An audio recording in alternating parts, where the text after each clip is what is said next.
사랑하는 성도 여러분, 여러분은 자신에게 진지하게 나는 누구인가? 라는 이 자기 정체성을 묻는 질문을 던져보고 그것에 대한 답을 얻으려고 노력해 보신 적이 있으신지요? 다 있으실 것 같아요. 물론 예수님 믿고 구원받은 우리는 예수님 안에서 하나님의 말씀, 성경 안에서 그 답을 찾았지만 일반적으로 세상 사람들은 나는 누구인가? 라는 이 질문의 답을 얻기 위해서 다양한 방법들을 동원합니다. 가령 어떤 사람은 가게의 족보를 연구합니다. 내 족보를 연구하다 보면 나의 기원을 알고 내가 어떤 사람인 줄 알 수 있겠지. 족보를 연구하는 사람이 있습니다. 어떤 사람은 철학에서 답을 얻고자 동양 철학, 서양 철학에 심취해 보는 사람들도 있습니다. 어떤 사람들은 종교에 귀해서 끝도 없는 명상을 하거나 또 순례의 길을 떠나기도 합니다. 어떤 사람은 나를 찾는 여행이라는 타이틀을 가지고 흔히들 많이 찾는 곳이 요가와 명상의 성지라고 할 수 있는 인도를 여행하는 사람들이 많습니다. 왜 사람에게는 나는 누구인가 하는 이 자기 정체성에 관한 질문이 중요할까요? 그것은 자신이 누구이고 어디에서부터 왔고 또 현재 내가 어떤 흐름 속에 살아가고 있고 앞으로 어떤 삶을 살아가야 하는가, 그것에 대한 방향성을 알면 어떤 고난, 역경 속에서도 우리는 삶의 의미를 잃어버리지 않고 꿋꿋하게 자신의 삶을 영위해 나갈 수 있기 때문입니다. 그래서 예수님을 믿지 않는 세상 사람들도 나는 누구인가 하는 이 질문을 던지면서 부단히 자기를 알고자 하는 노력을 병행하는 것입니다. 생각 없이만 살지 않는다는 거죠. 문득 인생의 어떤 허무함을 느끼고 공허함이 찾아올 때마다 제일 먼저 드는 생각은 나는 누구인가? 나는 왜 살아가야 하는가? 하는 이 자기 정체성을 찾는 질문을 던질 수밖에 없는 것이죠. 마찬가지로 우리가 그리스도인의 정체성을 찾고 확립하는 것도 참으로 중요합니다. 그리스도 예수 안에서, 하나님의 말씀 안에서 그리스도인으로서의 정체성을 발견한 사람은 모든 상황 속에서 이 세상을 향한 하나님 아버지의 뜻을 온전히 알고 이루며 살아갈 수 있기 때문입니다. 그런 의미에서 마태복음은 이 예수님의 정체성을 소개함으로, 다시 말해 예수님이 누구신가를 드러내므로 예수님을 믿고 따르는 그리스도인의 정체성이 무엇이 되어야 하는가 하는 것을 우리에게 가르쳐주고 있습니다. 드디어 우리는 구약에서 신약으로 넘어왔습니다. 마태복음의 주된 독자들은 급변하는 세상 속에서 구세주를 기다리던 유대인들이었습니다. 즉 마태복음은 예수님을 믿지 않는 유대인들에게 예수님이 구원자시다, 너희들이 기다리던 메시아시다 라는 것을 보여주고, 만일 진실로 예수님이 구세주일진데 그들이 메시아를 십자가에 못 박았던 그들에게, 유대인들에게 그들의 불순종으로 인해서 그 세대의 사람들이 하나님의 심판을 받게 되겠지만, 하나님께서 자기 백성을 아주 버리시지 않으시고 하나님 나라는 장차 구원받은 이스라엘 백성과 예수님을 믿는 모든 족속으로 이루어지게 될 것이다 라는 것을 말씀해 주는 것이 마태복음입니다. 더불어서 마태복음은 불안과 격동의 시기였던 이 초대교회 당시에 유대인이면서 정통 유대인들로부터 핍박과 박해를 받아야만 했던 그 많은 유대인들, 나는 누구인가 스스로 질문을 던질 수밖에 없었던 메시아닉 주, 즉 예수님을 믿고 따르던 유대인들에게는 그들이 예수님 안에서 자신을 발견할 수 있도록 돕는 말씀이 이 마태복음인 것입니다. 그래서 마태는 예수님이 누구이신지 예수님의 정체성을 분명하게 밝히므로 모든 유대인들, 예수님을 믿지 않는 유대인이든 예수님을 믿는 유대인이든 모든 유대인들이 그리스도 예수 안에서 자신의 정체성을 찾도록 돕기 위해서 먼저 예수님의 계보, 예수님의 족보로 마태복음을 시작하고 있는 것입니다. 그렇다면 이 예수님의 계보를 통해서 우리가 알 수 있는 예수님의 정체성은 무엇입니까? 첫째로 예수님은 세상에 복을 가져오시는 아브라함의 자손이시라는 것입니다. 마태복음 1장 2절에서 6절은 예수님의 계보의 이 첫 번째 그룹으로 아브라함으로 시작되는 천하 만민이 복을 받는 약속을 담고 있습니다. 하나님은 고향 친척 아버지 집을 떠나 보여줄 땅으로 가라 하신 그 명령에 순종하여 갈 바를 알지 못하고 나아갔던 그 아브라함의 믿음을 귀하게 여기시고 이런 약속을 그에게 주셨습니다. 창세기 18장 18절 같이 읽습니다. 아브라함은 강대한 나라가 되고 천하 만민은 그로 말미암아 복을 받게 될 것이 아니냐. 이후에 아브라함이 독자 이삭을 바치라 하신 하나님의 명령에 순종할 때에 하나님은 앞서 주신 이 약속의 말씀을 조금 더 구체화시켜 주십니다. 창세기 22장 18절 같이 읽습니다. 또 내 씨로 말미암아 천하 만민이 복을 받으리니 이는 내가 나의 말을 준행하였음이니라 하셨다 하니라. 창세기 18장에서는 아브라함으로 인해서 천하 만민이 복을 받을 것처럼 말씀하셨는데 여기 창세기 22장에서는 천하 만민이 아브라함의 씨로 말미암아 복을 받는다라고 조금 더 상세하게 하나님이 부연 설명해 주고 계십니다.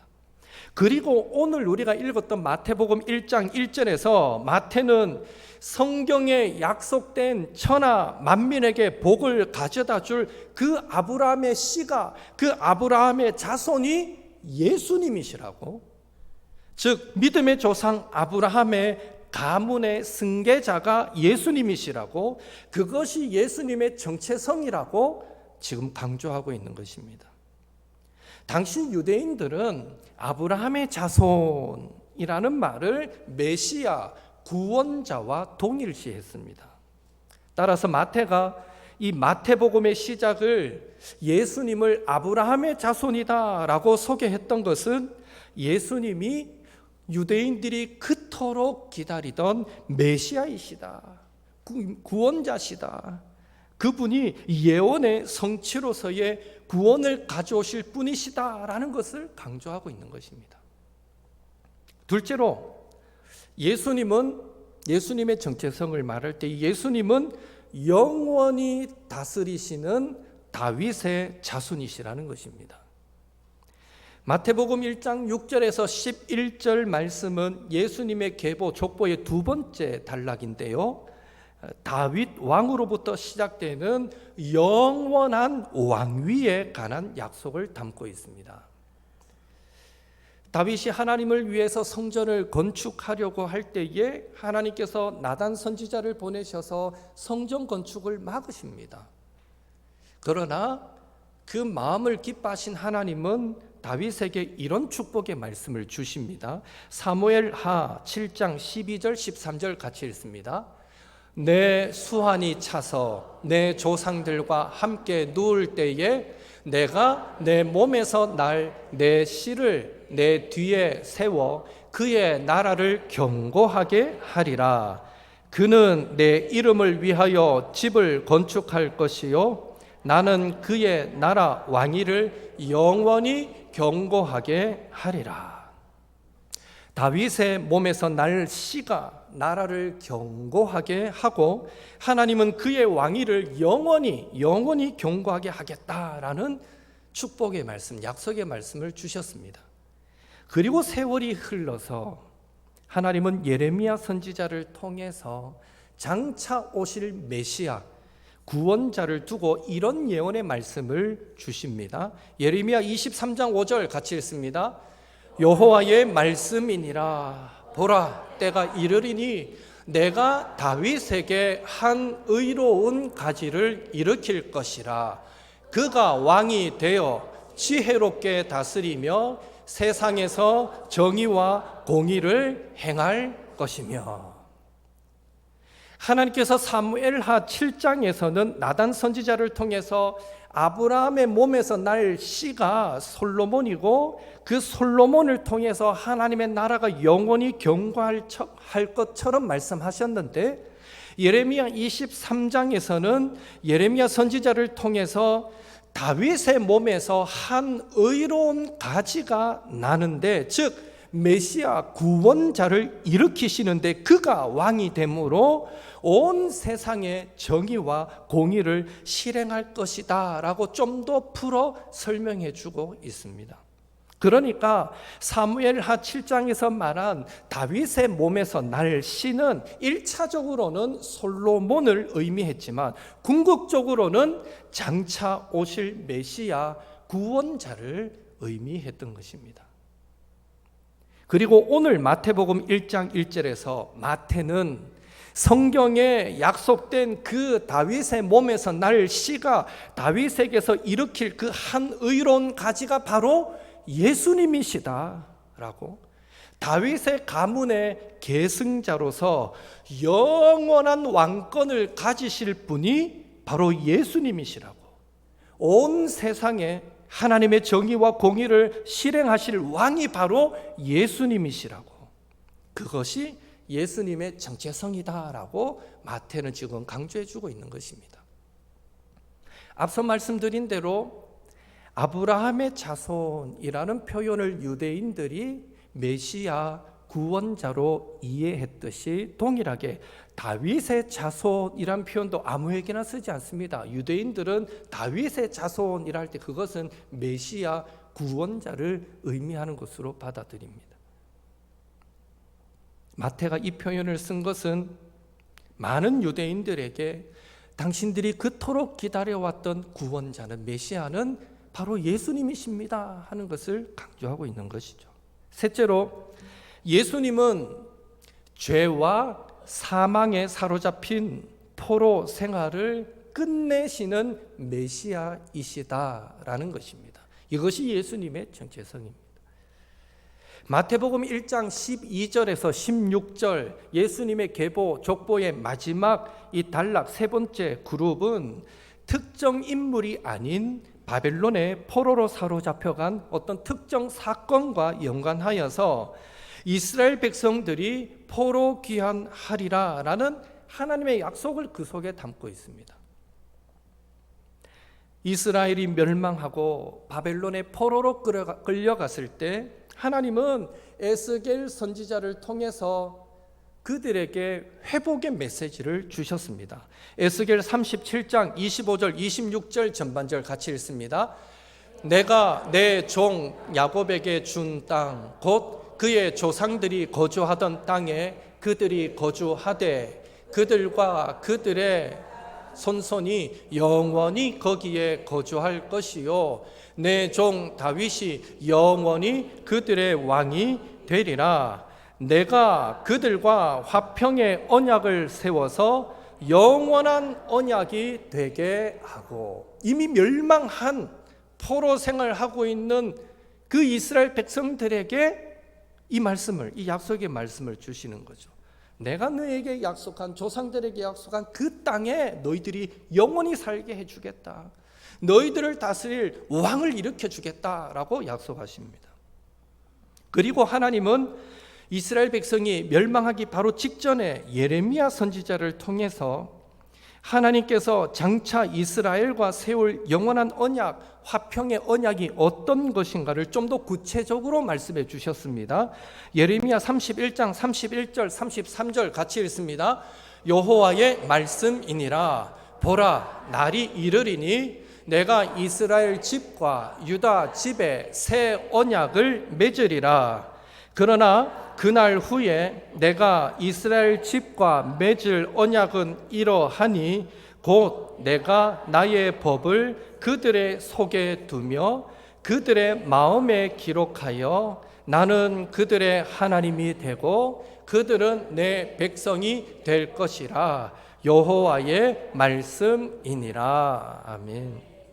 새 언약의 시대에는 예수님의 십자가로 구원의 길이 활짝 열린 신약 시대에는 누구라도 예수님만 믿으면 죄와 사망의 권세로부터 사로잡힌 그 포로 생활에서 해방되는 은혜의 시대에는 하나님께서 하나님의 말씀을 믿는 자의 마음에 기록하시며 예수의 영이신 성령님의 인도하심을 받아 그 마음에 기록한 하나님의 말씀에 순종하며 살도록 하시고 그런 자들을 하나님의 백성으로 삼으시겠다라고 말씀하고 계시는 것입니다.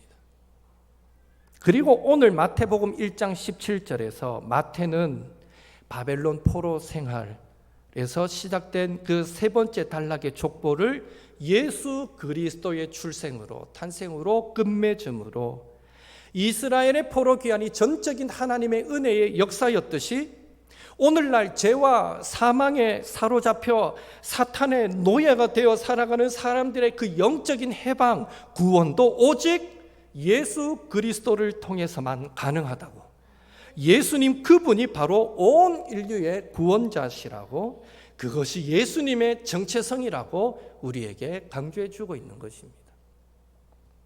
예수님의 이 계보에 의하면, 이 약속된 말씀에 의하면 첫째, 열방에 복을 주시겠다는 아브라함의 약속은 예수님에게서 성취될 것입니다. 둘째, 다윗에게 약속하신 영원한 왕권도 예수님에게서 성취될 것입니다. 셋째, 죄와 사망에서 해방되는 구원의 약속도 예수님에게서 성취될 것입니다. 그리고 그 약속들은 이미 2000년 전에 예수님께서 성육신하시고 자기 백성의 죄를 대신하여 십자가에서 형벌 대속적 죽임을 당하시고 부활 승천하신 후에 약속하신 성령을 보내주심으로 온전히 성취하셨습니다. 따라서 우리는 나는 누구인가? 라는 질문 앞에 그리스도인된 우리는 예수님의 십자가로 죄와 사망에서 해방되어 구원받은 하나님의 자녀다라는 정체성을 기억하고 나는 어떻게 살아가야 하는가라는 질문 앞에 그리스도인된 우리는 날마다 왕이신 예수님의 말씀의 통치를 받으며 살아가는 천국 시민이다라는 정체성을 기억하며 나는 무엇을 위해 살아야 하는가라는 질문 앞에 그리스도인된 우리는 예수님 안에서 열방의 복음을, 하나님의 축복을 전달하는 축복의 통로다라는 정체성을 항상 기억하며 살아야 하는 것입니다. 우리에게 하나님의 자녀, 천국 시민, 축복의 통로라는 이런 놀라운 정체성을 허락하신 하나님께 감사하면서 이번 한 주간도 그리스도인의 정체성으로 무장하여 모든 순간에 하나님의 뜻을 이루며 살아가시는 저와 여러분이 될 수 있기를 예수님의 이름으로 축원합니다. 마태복음 1장에 소개된 이 예수님의 계보는 아브라함과 다윗의 자손이라는 예수님의 정체성을 통해서 우리 그리스도인의 정체성이 어떠해야 되는가를 가르쳐 줌과 동시에 또 몇몇 여인들을 등장시켜서 하나님의 놀라운 구원의 계획이 어떠한가를 우리에게 설명해 주고 있습니다. 예수님의 계보, 족보에는 다말, 라합, 룻, 또 우리아의 아내 밧세바, 마리아 이렇게 5명의 여인의 이름이 등장합니다. 동정녀 상태로 예수님을 낳은 마리아를 제외하면 나머지 4명의 여인에겐 공통점이 있는데 여러분 그것이 무엇입니까? 바로 그들의 신분과 그들의 행위가 불명예스럽고 수치스러웠다라는 것입니다.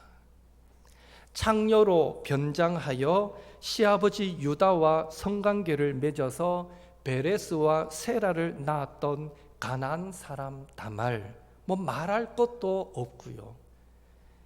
라합은 가나안 이방 여인으로서 너희의 하나님 여호와는 위로는 하늘에서도 아래로는 땅에서도 하나님이시니라 라는 이 신앙 고백 후에 히브리서 11장 31절에 믿음의 여인으로 평가받기는 했지만 라합의 본래 직업은 기생이었습니다.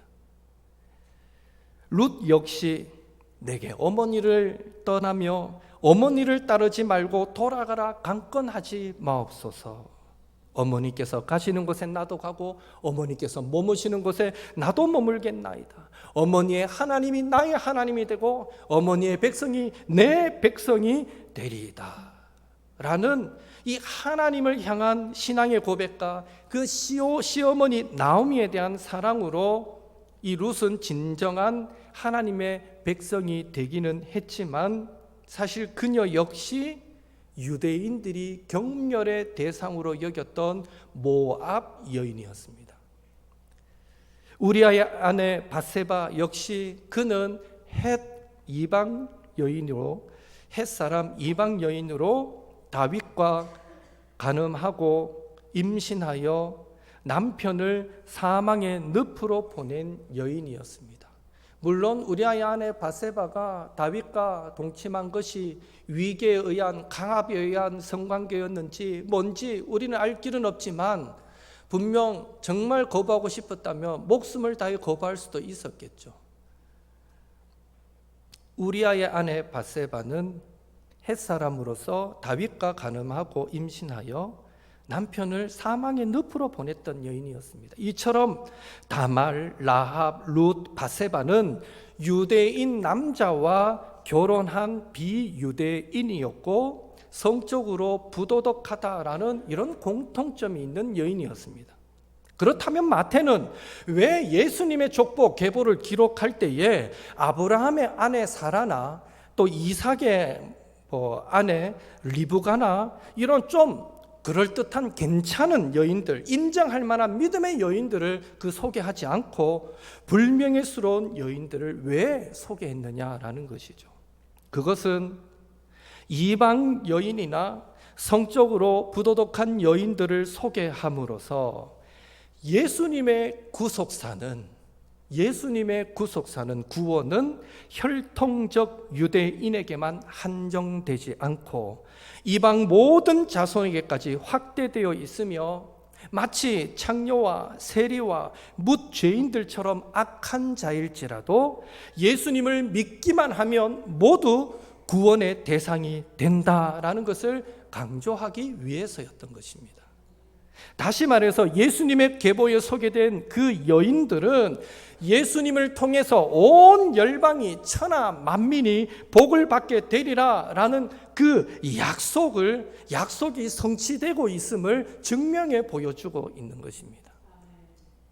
하나님은 오늘날도 예수님을 나의 주, 나의 하나님이십니다 라고 믿고 고백하는 모든 사람, 남녀노소 빈부귀천을 가리지 않고 그 모든 사람, 어느 누구라도 하나님의 자녀로 삼아주시고 심지어 그가 살인자일지라도 하나님의 자녀로 삼아주시고 그를 사망에서 생명으로 옮겨주시며 최후 승리를 얻는 영광스러운 자리로 그를 인도해 주실 것입니다. 이번 한 주간 예수님만이 나의 구원자이십니다. 예수님만이 나의 모든 것 되십니다 하는 믿음으로 살아갈 때에 저와 여러분도 막힌 곳을 뚫어주시고 무너진 곳은 세워주시고 낮아진 것은 높여주시는 그런 하나님의 은혜와 사랑과 복을 충분히 경험하는 우리 모든 옥토의 성도들 되시기를 예수님의 이름으로 축원합니다. 찾고 구하는 자에게 베푸시는 하나님의 사랑은 차별이 없습니다. 유대인이나 이방인이나 차별이 없습니다. 내가 혹 지금 하나님 앞에 내 모습을 비춰볼 때 나는 지금 하나님 앞에 뭘 구할 만한 그런 상태가 아니야. 내가 하나님 앞에 체면이 있지, 비로소 낯짝이 있지, 지금은 내가 하나님 앞에 뭘 구할 그런 처지가 아니야 싶은 정도로 혹 여러분이 하나님에게서 한 발짝 멀어져 있고 하나님 앞에 죄송한 어떤 마음 상태에 놓여 있다 할지라도, 그럴지라도 그 주님 앞에 무릎 꿇고 그 주님의 이름을 부르면 주님은 만나 주실 것이고 여러분의 삶을 책임져 주실 줄로 믿습니다. 이 한 주간 그렇게 나의 구원자 되시는 주님을 찾고 구하며 동행할 수 있기를 예수님의 이름으로 축복합니다. 마지막으로 한 가지 더 살펴볼 것은 이 예수님의 계보는 교회의 정체성이 무엇인가도 가르쳐 줍니다. 예수님의 족보에 기록된 인물 중에 2절의 유다와 11절의 여고냐에게만 그 뒤에 형제들이라는 단어가 붙어 있습니다. 유다는 잘 아시는 대로 야곱의 넷째 아들입니다. 며느리 다말과의 관계에서 베레스와 세라라는 쌍둥이를 원치 않게 낳는 불미스러운 일들도 있었지만 하나님께서 메시아의 조상으로 선택하신 유다는 자신을 희생하여 형제를 구하려고 했던 인물이었음을 기억해야 합니다. 유다는 애굽의 총리가 된 요셉 앞에서 막내 베냐민을 대신해서 자신이 종이 되겠다고, 자신을 종으로 삼으라고 간청했던 사람입니다.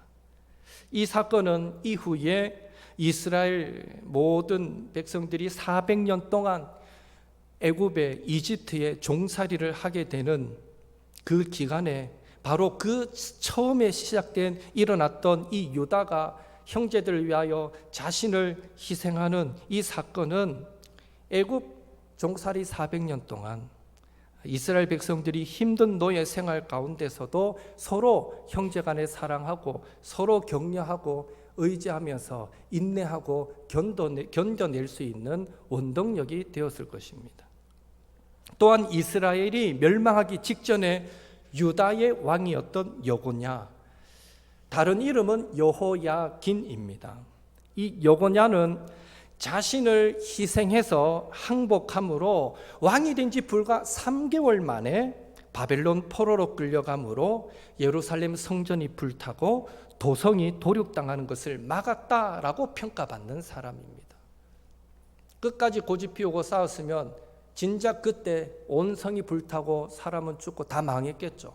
그런데 유대인들이 평가하는 여호야긴은 그가 비록 왕이 되었고 3개월밖에 안 되었지만 백성들을 진정 아끼는 마음으로 스스로 항복하고 포로로 끌려감으로 이스라엘을 살렸고 동족을 살린 사람으로 평가받는 것입니다.